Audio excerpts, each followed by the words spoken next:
I needed someone I could trust next to me. I understand that like having a manager means you're fully transparent with that person with everything. You know where your mind is at when you're working on the album, who you really want to work with, what things you want to do and not do for money, because that's essentially what we're doing here. Yeah. Doing a bunch of stuff for money. You know, and also transparency with the money. Also, you know, I did that. I tried that with a couple other people, but it didn't turn out so well in the For end. sure. For They didn't sure. have my best interests at heart. At They were heart. working on their own thing. I was just a vehicle for them. But he can't do that. I'll find him. He could never, you know what I mean? Yeah, is that and also a lot of other things, man. Because he's my big brother, I know him, I trust him fully, you know, and it's someone I trust with my career, even if, God forbid, I pause, like, you know, sooner than I expect. I trust him to properly, like, you know, handle my career from that point onwards. It won't be in the hands of a stranger. For sure. Bro, Nasty's totally right, bro. A great manager can make you and break you at the same time. We've seen stories of Scooter Braun with Justin Bieber. Seen the case with Scooter Braun with Taylor Swift, bro. With the music and stuff. Like, it gets crazy, bro. Sometimes a manager can feel like they made you, right? And if they made you, they can break you. You understand? And we've seen great managers like Lil BB who used to manage Juice World. So like, bro, a manager can make or break you, bro. It depends, bro, right?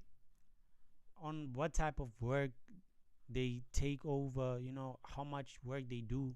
And some deals you have to share percentages with them. So, hey, bro, and sometimes after you die as an artist, they might do some shady shit after, you know, releasing songs that you never wanted them to release, or certain stuff, yo, just to cash out on the name, you know, because now you're gone and stuff.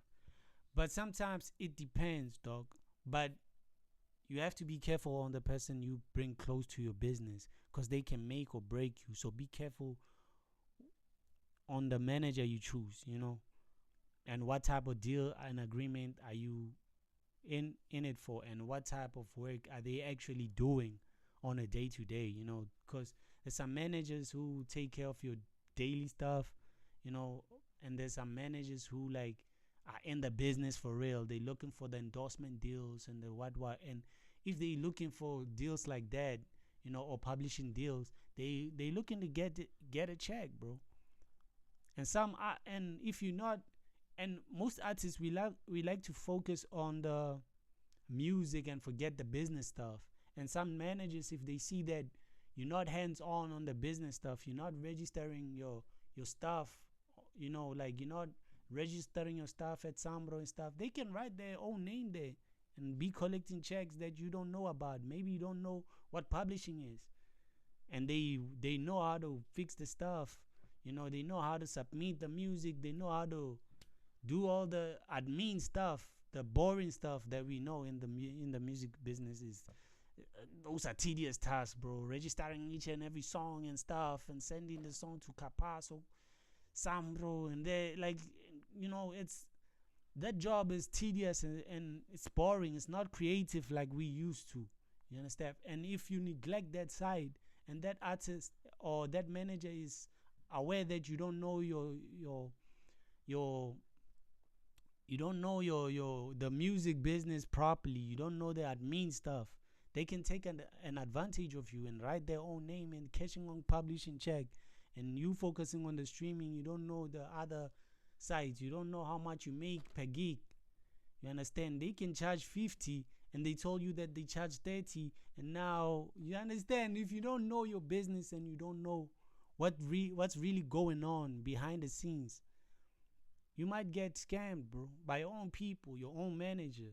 You understand? So you have to be careful on who you bring closer to the business. You understand?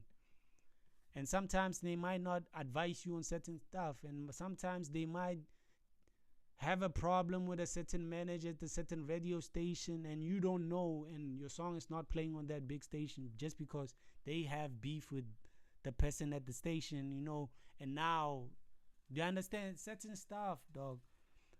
So you have to be careful on the type of manager, the type of deal you have with your manager. You understand? You have to be careful, very careful, bro. And bro, this business, music business, bro, it's not easy, dog. So you have to be careful, for real, who you bring closer to your business, and who you choose to be your manager, you know. And sometimes it can be family, dog. I'm not saying I'm not saying family is a good way or good man, because sometimes, especially like people like Bow Wow, they used to be managed by their own mothers and stuff, and sometimes you grow up, it depends on what type of relationship you have, because having saying your mom should be your manager, you understand, like you don't, it might help, it might not, it depends on situations like that. So you have to be careful on the type of manager you bring close to your business and allow to make business for you. You understand it, because it can get really complicated. Just saying, that's at the core of it can get complicated. It can get complicated for real. Some powerful stuff, bro. Powerful lesson. It can get crazy real quick. Real quick, especially when money's involved, bro. Yeah, people change, bro. People change. It gets real.